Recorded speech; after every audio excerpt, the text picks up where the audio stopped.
Hey climbers, before we dive in today, I want to pause. This is not a light episode. We're talking about mental health, about suicide, about the moments no parent ever wants to face and no teenager ever thinks they'll have to survive. It's raw, it's messy, and yes, we laugh nervously through some of it because that's how we get through. But more than anything, it's honest. If you need breaks while listening, please do. And if even one person feels a little less alone because of this conversation, then it's worth every shaky word. This is Mom and Me Climbing Mountains Together. Welcome to Mom and Me Climbing Mountains Together, a podcast about showing up for each other in the messy middle of life. I'm Ileini, and alongside my mom, Ashley, we're sharing our story of navigating mental health, identity, family, and all the ups and downs that come with growing up and parenting at the same time. We don't have all the answers. What we do have are honest conversations, sometimes heavy, sometimes hopeful, but always real. Our hope is that by climbing these mountains together out loud, you'll feel a little less alone in your own journey. So, let's take a deep breath, settle in, and let's begin.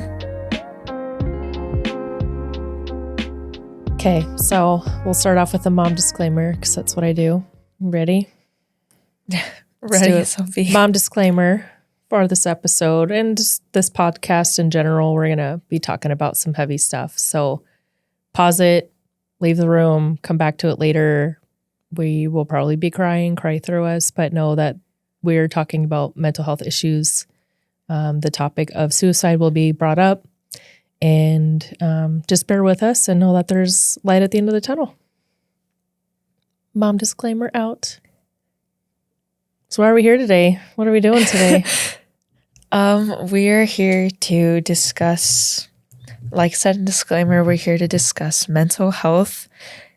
This is stemming from my personal experience with it that I've had in most recent past years, stemming mostly from COVID, I think. That's mostly where they sparked around. And I know I'm not the only one because COVID was definitely a hard time for everyone. And mental health was a big, but not so big topic at the time, just because everyone was so isolated from each other that a lot of people got down and things that weren't so happy started happening. So quite a few events have happened. At the end of 8th grade, you were hospitalized. At the end of 9th grade, you were hospitalized. Mm-hmm. And you're now starting your senior year of high school. And there's been a lot that's happened that has led you to the point where you actually even want to have a discussion with me about mental health, where we can both try and bring up topics that will help others. Because we have, those types of bleeding hearts where we need to try and, help our community and everything. But I think there are experiences we've both learned that doing what we can to talk about mental health, to where even one person can hear us, if we can just help impact that one life and maybe even feel better about our own, right? And getting that heavy stuff off of our chest, our world is going to be a lot better place for all of those conversations. So, in the episodes in this podcast, we're going to try to not scroll around, obviously, across different topics, but we both do have ADHD, as we've learned in this long journey. So we're going to kind of try and stay on track. But this first episode for sure is going to be an intro, obviously, like you said, of why we're here. So that first hospitalization that you had at the end of 8th grade, we had just moved to Duluth. We were briefly in an outer suburb of Memphis for, not even 9 months before that, during COVID, which was absolutely insane down there. Yes. But we started off in Vancouver, Washington. That's where everything had shut down. We were in the epicenter of the COVID breakout. And you were in 6th or 7th grade at the time when all that started? Yeah, I didn't finish 6th grade technically because it was around March, maybe May, an M month. You didn't finish through your school, but you had to finish online schooling. So technically, I would like to correct you for listeners. You did finish, but your world was completely torn apart. Like everything was completely different. Yeah. 7th grade, you finished in a hotel room in Mississippi in that outer suburb while we were waiting to get keys for our house. Definitely interesting. Yeah. And then you did a mix of online classes and starting maybe in person once 8th grade. Let's see, you did in class or you did in online for 8th grade. And then you, after a couple months of school had already started, you started in-person classes up here in Duluth. Yeah. And middle school is rough. Yes. I don't even think rough is enough. That's the thing. I think everyone knows middle school is difficult. Puberty starting. Yeah, right? definitely. Bodies are changing. Things are changing. Kids become more aware of family dynamics. They're starting to learn how to become more independent. They learn more about the world and have more self-awareness as well, too. And then when you have access to everything online because you have to take classes virtually during a pandemic and things like that, you kind of see a lot of scary stuff and it becomes pretty lonely. Right? Yeah. And so at the end of 8th grade, we were in Duluth for about 6 months, and you started realizing that high school was starting and that you were only 4 short years away from becoming an adult, like a legal adult. How'd that feel? Scary. And it still is. I'm 17 now, and I'm a few short months away from being legal in the world. And it's scary to think about.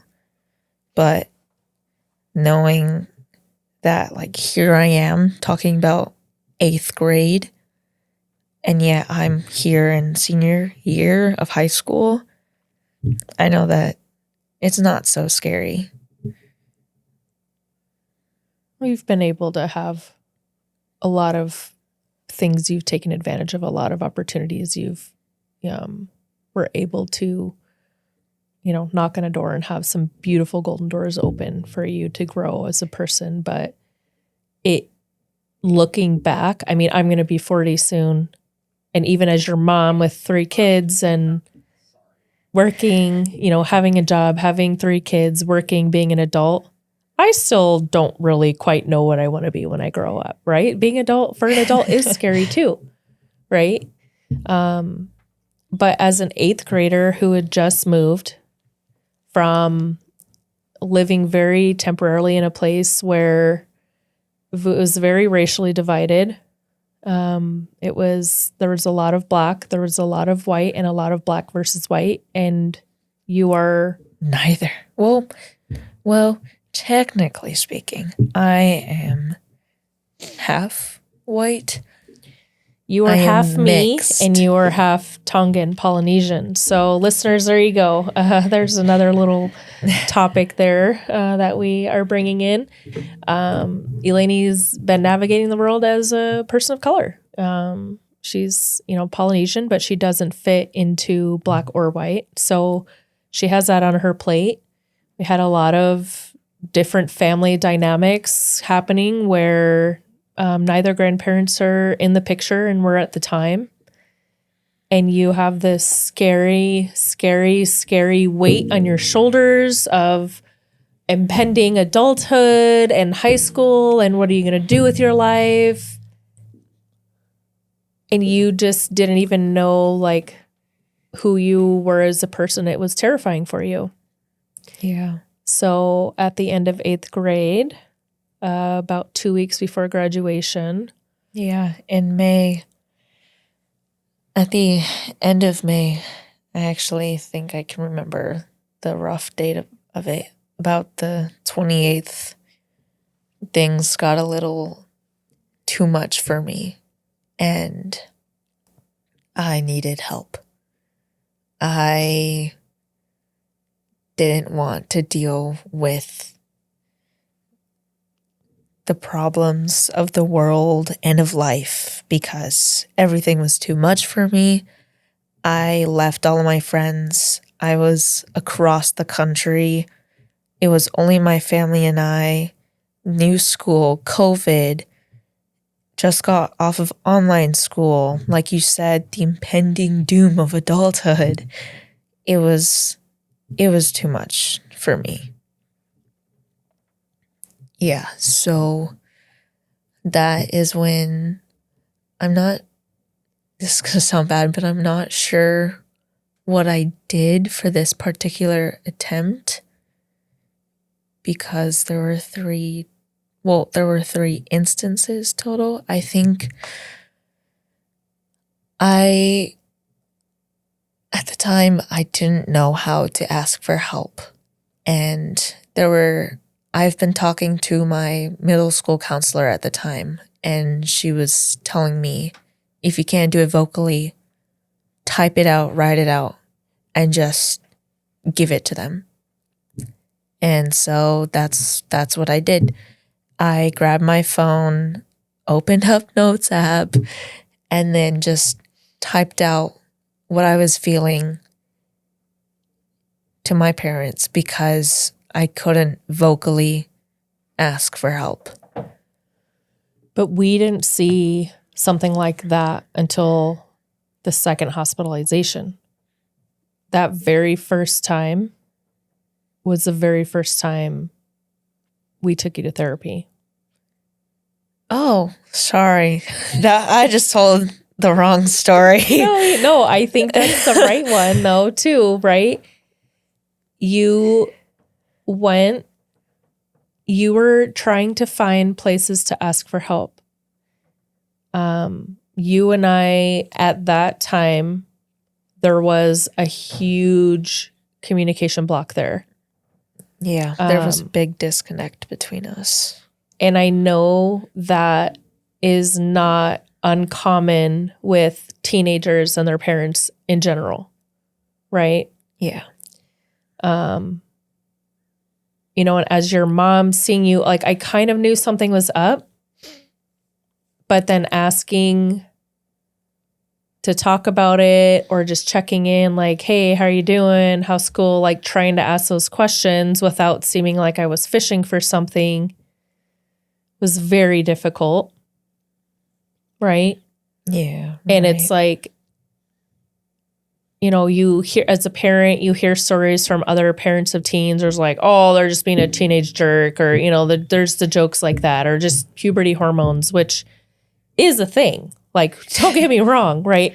Hormones mess with you. And when you have all of them raging, all of a sudden, it's hard to have even physical control over your body, right? Yes.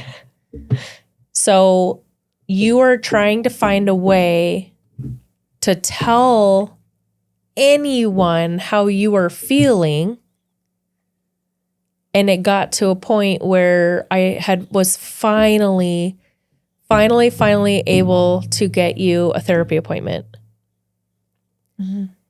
And I just remember, I don't know if you remember that day very well. I haven't actually thought about it until right now. Well, hold on. Let me do a little build up to that. Go for it. So this is my first therapy appointment ever that I've ever had. And like you said, I've been trying to find ways for me to vent. And previous to the appointment, I kind of talked to some of my friends about how I was feeling. And surprisingly, some of them actually kind of felt in the same boat because it was just a really hard time for everyone too. And when you set me up for the therapy appointment, I was thinking, oh, well, I might as well just go on and tell her everything about what's going on, because why not? I don't really care what's going to happen. She's not going to do anything to me. Well, we got there and I told the therapist everything. And the session wasn't even done. This was just the intro to my story. And she went out to get my mom. Yeah. What was it? It wasn't even like 20 minutes. It wasn't even that long. I don't remember, but I don't remember exactly, but I remember being like, this seemed really short. Really short. Yeah, because therapists and health providers are legally liable to reach out and tell somebody else. They're mandated reporters. Yeah, thank you. They're state mandated reporters. It is a part of their license. It is literally their job, where if someone is in trouble, if their life is in danger. Or someone else's, yeah. Mm-hmm. So as a minor, when they realize the life and death border has been crossed in that discussion, they do need to let the parents know. Yeah. Do you want to say anything else about it? Well, I don't want to say lucky for you, but lucky for you, the hospital was like a minute or two away. Yeah. So take 2 steps back. We're at this appointment and this therapist comes up to get me, right? Yeah. Hey, can you come in? We need to, chat about some things. And so we go in there. And it was an immediate, so Ileini has told me that she has suicidal thoughts and has a plan to act on those thoughts, but has not yet because of her younger brother and sister. And I'm pretty sure everything that happened after was less than 5 minutes, but thinking about it now, it feels like 5 hours. And I can feel myself freezing up right now. Yeah, me too. It's like we're laughing, but we're also nervous, like laughter people. So it's kind of how we get through things. So I'm letting listeners know we're laughing through this microphone right now, but it's definitely a nervous laughter. I previously, way before Ileini was born, had worked at a treatment counselor as a treatment counselor for adolescent girls who were put into a specific program for behavior and all sorts of issues. These girls had a really tough life, but as a part of my job as a treatment counselor, I had to have very top of the line restraint and safety training. So if a girl were in the frame of mind where she wanted, if we were out on a shopping trip, to teach them how to go to the grocery store to buy groceries for themselves, and we were in the parking lot and they felt the need to try to unalive themselves and go run in front of a car, I would have a certain hold on their arm that I could do fairly quickly without impacting them physically and, like hurting their arm or like pulling their arm out of its socket, dislocating. There's safety measures there. Of course. All I remember like 3 more sentences maybe being discussed with the provider. And it was something surrounding, what do I do now? And for me, I'm kind of like, I can be an aggressive go-getter. I just want to do something about it. And she was so passive and calm about the situation, where she's like, well, 1, we can, I don't know, something about talking. And 2 is like, or you probably should take her to the ER. And that's what I did. We went straight out the door. I put you in a certain like arm hold where I was like holding her armpit. We walked, I don't even remember if it was downstairs. I think I did it through the elevator. I don't even remember. Emergency room is on ground level. So no, but I walked you across the street to the vehicle we had at the time, got you in, locked the door. Don't know if you remember this. I locked the door so you wouldn't jump out of the door, because I have some PTSD moments from working as a treatment counselor and things that happened there. Locked the door because I didn't know what you were going to do. Walked around the vehicle unlocked my door only, got in and drove to the ER, which was really close by. And I did the same thing across the street to get you into that hospital. And then, I don't know, I'm like, feel myself raising up again. Like, again, all hell kind of broke loose. And they took you back. They started doing stuff. And then I was immediately out of the room. Yeah. And you were in this insanely frightening situation where you were by yourself and I was not there to help you for many hours. I'm going to pause a moment because this is a lot. And I want our listeners right now to be able to take a moment if they need to walk away. Because this is heavy. A lot of people have been in moments like this. And I can tell you, regardless of your situation and your family dynamics with your guardian, parent, whomever, is legally responsible and is also heart responsible for taking care of you, anyone having to drop off their child in a moment like that is absolutely F-word freaking terrifying.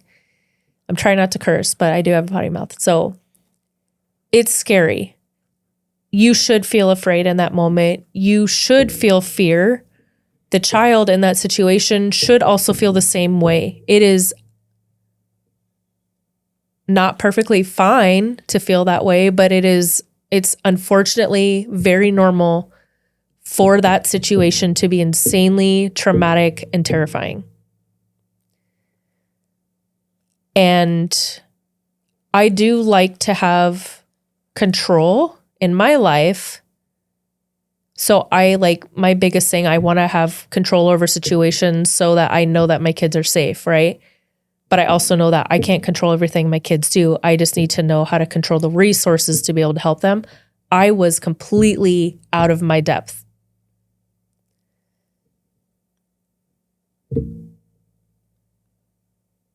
That was supposed to be a pause for our listeners, but it is okay to be afraid in this moment and to feel as a parent and guardian that your control is spiraling out of your hands. Your say in what happens in your child's life is spiraling out of your hands. Wondering if you are the reason why they're there that's there. You will not have all the answers in that moment in time.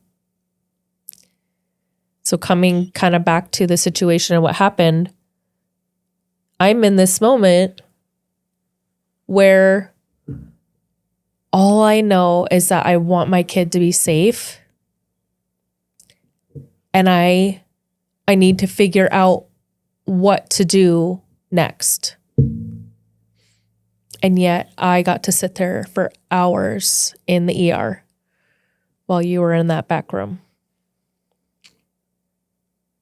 And that was a huge moment as a parent for me. I mean, I've gone through scary things before, but that was a huge moment for me that was my holy crap, I'm graduating from 8th grade and going to be in high school moment. That was holy crap, my kid is going to be an adult very soon and I can do whatever I can to help them to be a successful adult, but ultimately I have no control over the situations that my kid is about to make for themselves.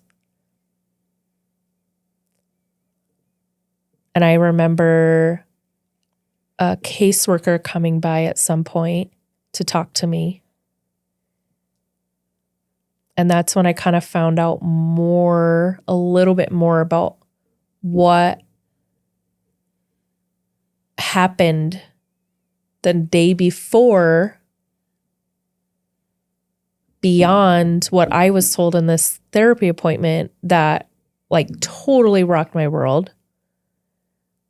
And thankfully, it's not as severe as some cases of people attempting to unalive themselves, but it's still very real and very life-threatening and very, very, very, very scary.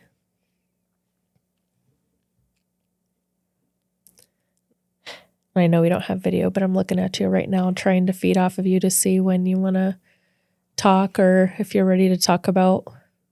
You don't have to go all in, but I remember after the caseworker I chatted with you, at some point in time, I ended up coming back to a room with you.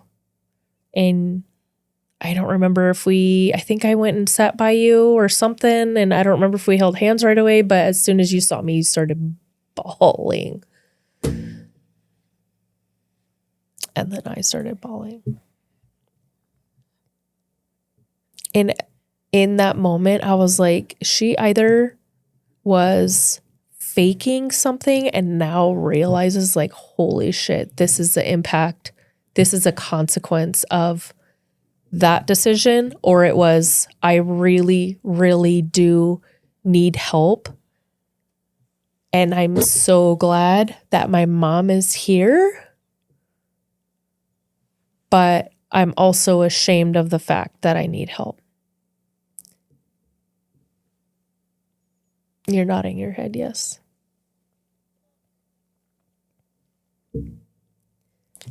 Hold on, because this is actually the first time that I've fully heard your side, so hold on. Yeah.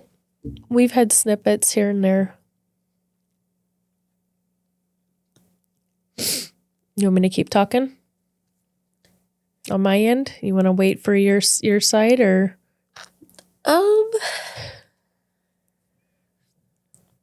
Well, I'm just thinking, like, okay.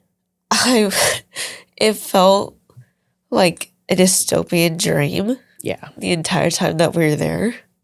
So it wasn't really, I don't want to say as impactful, but I blacked out a lot of it. Yeah. Because of how traumatic it was.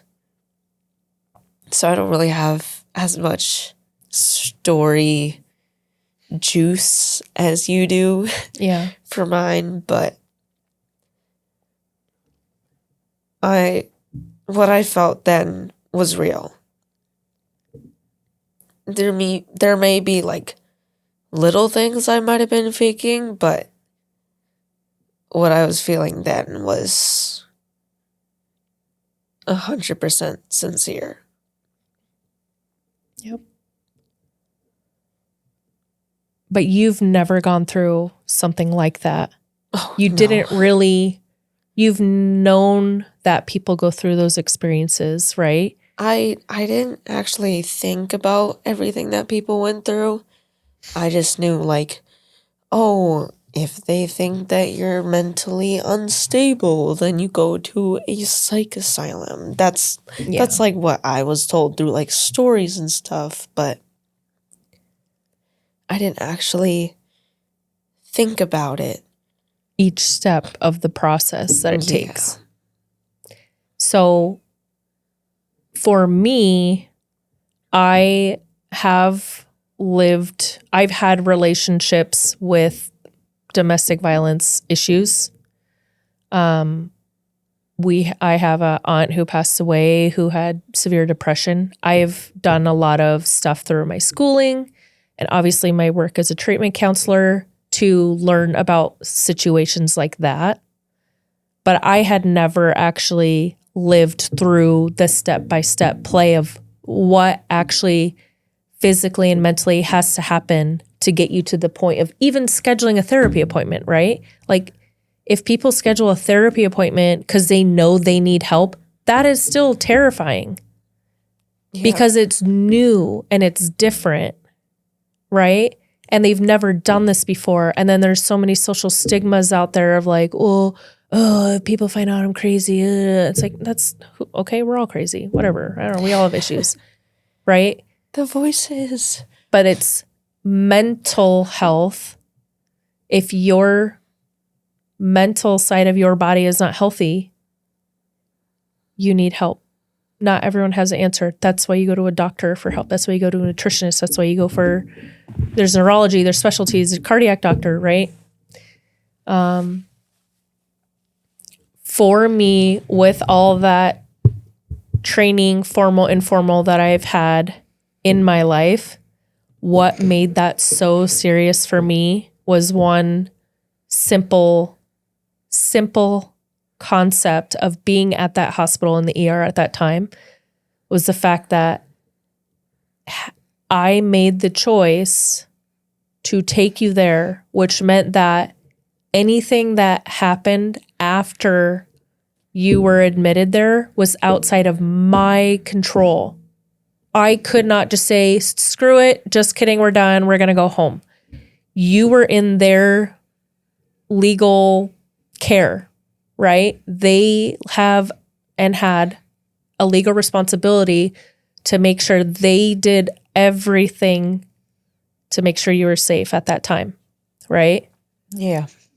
They don't know our story. They don't know your support system at home. They don't know your medical history. They know none of that. They just have to gather information, and then they can present us with, this is what we're seeing. These are choices you may or may not have. These are events that may or may not need to happen next.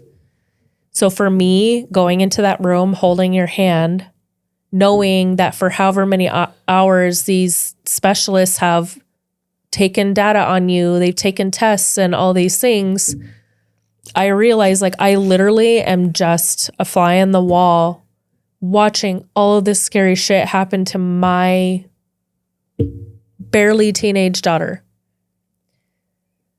And I was along for a ride and I didn't know where it was going to go. But you were there and you were alive, right? Which means that for me, there was hope to get through it, right? Right. Because however challenged you felt or sassy to be like, fine, I'll tell you, want to hear, I'll tell you to the therapist, you still told someone, right? You weren't at a point in your life where you were giving up, or maybe you were at that point, but an opportunity came up where you had a moment to tell someone about it. You took that chance on yourself, right? Yeah. You did that. And that's what was so scary for me is I didn't know what choices from here on out that you were about to make for yourself. Because no matter how much parents care about their kids, the kids will still go make the choice. I can give you all the tools in the world. You are still going to go out in the world and go outside that front door of our home every day and decide how you want to act. You decide how you want to care for yourself, how you care for others, how you care for your school and the classes that you're in and you're learning, what you put in your body. You are making that decision. So when I went in there to hold your hand, I don't know if it was more to comfort myself or to comfort you, but it was more than anything to say, like, I am completely here for you. And I want to support you making the best decisions you can for yourself. And I remember saying something to you that day. I think it was when I had you in like the armpit thing, the hold, when I was walking you to the truck, and I said, I will always fight for you, even if it's fighting against you. And I wanted to fight those bad thoughts in your head and all of the situations and all the circumstances that brought that darkness into your mind. But there's no punching bag there for that, right? It was me realizing I didn't want to be like other parents where it was their way or the highway. I wanted to sit in this journey with you and learn, because I'm not a certified therapist. I'm not a certified MD. I might have some experience, but I am not a specialist in any of those. So who am I just because I birthed you to say, this is what's going to happen because this is best. So let me take another quick pause. Any listeners out there? Parents, if you're listening and you are like that, you need to figure out how to let that go. Because no one was given a blueprint of how to be a parent from day one. And if this is unfamiliar territory and your kid is going through this situation, you also have to learn and you also have to grow. You also have to change and evolve if you want to be in that child's life. Be willing to put yourself out there and allow yourself to make mistakes so you can learn through them and make a better outcome. Because if you are doing such things, you never know if you may be adding to the darkness or not. So you have to be willing to listen and be there without giving feedback or telling them what's right or wrong, like you said, or just trying to, I don't know what I'm trying to say, but fix everything for them, because you can only be right next to them. And there are two sides to choose, with them or not. And hopefully you do choose with them, because for me, I know that you played a big part in my journey, Mom. You were there with me. And I hope that for parents listening, sorry, hold on, that you can be there for your kids too. I'll be a bit more direct. Just shut up and listen. Just shut your mouth as a parent and listen to what's going on.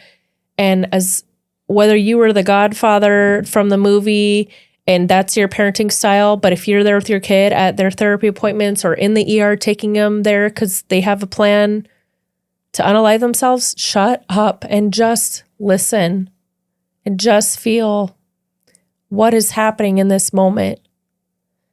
Because this is your future too. We're going to talk a lot about stuff like this going forward. If we've pissed anyone off, good. Because honestly, you're feeling an emotion right now. You're having a reaction to what we're saying. And anger is a valid emotion, but try and figure out why you're angry, please. Are you angry because I've insulted you in some way or something like that? This is my challenge to you. If you are here because you want to learn something about how to help your kids and you just got triggered by what I said, you have to figure that out for yourself in order to succeed with maintaining a healthy relationship with your child. I've had a lot of growth moments in the last 4 years, and I think we're going to all explore that all together. So maybe we should save a little bit more for next time, huh? Yeah, keep them on their toes. We'll talk a little bit more about what actually happened with talking to the doctors and more about the kind of play-by-play and what happened with the ER and the visit and all of that next time. I think that's a good idea, right? Yeah. Thanks for climbing this part of the mountain with us. These conversations aren't easy, but they matter. And we're grateful you're here, listening and walking alongside us. If today's episode stirred something in you, take a moment to sit with it. Journal about it, share it with someone you trust. And if you're struggling, please remember you don't have to carry it alone. In the US, you can dial or text 988 for the Suicide Crisis Lifeline anytime you need. Thank you to the Anne Bancroft Foundation for fulfilling dreams with their grants to girls like me, to my incredible mentor, Jeba Edmonds, for the never-ending encouragement and kindness along the way, and to Asher Carlson, owner of the Duluth Creative Co., who helped bring our vision to life. You never know who you'll meet along the way. We'll meet you here again soon with more stories that remind us none of us climb alone. Until then, hold on to hope, take the next step, and keep climbing.